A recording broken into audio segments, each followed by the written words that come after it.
अवघ्या 25 वर्षांची पायलट तरुणी उंच आकाशात भरारी घेण्याचं स्वप्न कमी वयातच पूर्ण केलं, पण हे स्वप्न इतक्या लवकर संपेल असं कुणाला वाटलं नाही। उपमुख्यमंत्री अजित पवारांसह मुंबई ते बारामती हा शांभवी पाठकचाही अखेरचा प्रवास ठरला।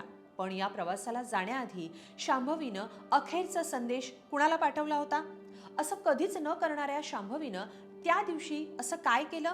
शांभवी पाठक ही पायलट तरुणी मूळची कुठली? तिच्याबद्दल सगळं काही जाणून घेऊया या व्हिडिओतून। नमस्कार, मी स्वाती पाटील। तुम्ही ही बातमी पाहताय lokmat.com वर। 28 जानेवारी 2026 अवघ्या महाराष्ट्रासाठी हा काळा दिवस ठरला। राज्याचे उपमुख्यमंत्री प्रवास करत असलेलं हे विमान कोसळलं आणि महाराष्ट्र सुन्न झाला। सोबतच एका तरुणीचं स्वप्नही विरलं। ती तरुणी होती या विमानाची पायलट शांभवी पाठक।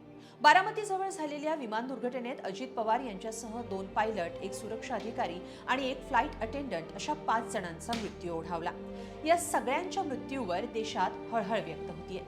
या विमानाचे मुख्य पायलट सुमित कपूर होते, तर शांभवी पाठक या विमानाची को पायलट किंवा फर्स्ट ऑफिसर होती।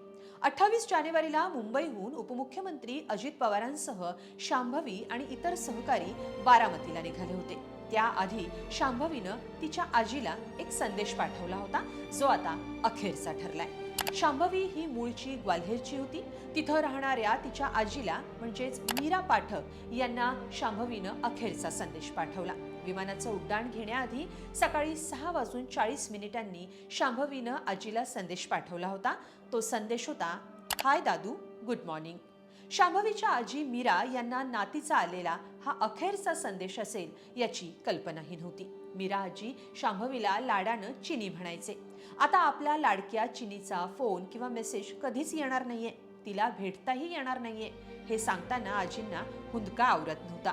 शांभवी ही मूळची ग्वाल्हेरची होती। तिचं बालपण तिथंच गेलं।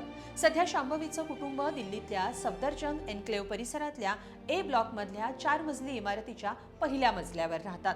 आजी मीरा पाठक या ग्वाल्हेरला असतात। त्यांनी सांगितलं की शांभवीचा जन्म ग्वाल्हेरमधल्या मुरार इथं झाला। शांभवीचं 5वी पर्यंतचं शिक्षण इथंच पूर्ण झालं।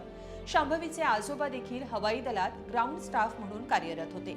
शांभवीनं ग्वाल्हेरमध्ये असतानाच विमान उडवण्याचं प्रशिक्षण घेतलं होतं। गेल्या वर्षी आजोबांच्या निधनावेळी ती शेवटची ग्वाल्हेरला आली होती, असं मीरा पाठक यांनी सांगितलं। खरं तर शांभवीला घरातले सगळे प्रेमानं चिनी म्हणायचे। आजोबांचा देशसेवेचा वारसा शांभवीनं पुढे सुरू ठेवला। आजोबांशिवाय शांभवीचे वडील हवाई दलात स्क्वॉड्रन लीडर आहेत।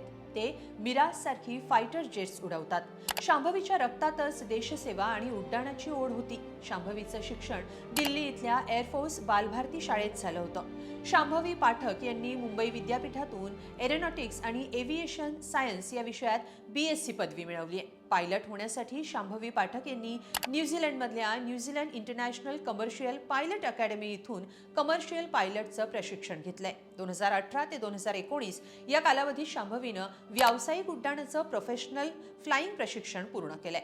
या प्रशिक्षणादरम्यान त्यांना न्यूझीलंड सिव्हिल एव्हिएशन अथॉरिटीकडून कमर्शियल पायलट लायसन्सही मिळालं। मध्य प्रदेशातल्या फ्लाइंग क्लबमध्ये काही काळ काम केल्यानंतर शांभवी या VSR कंपनीसोबत 2022 पासून काम करत होत्या।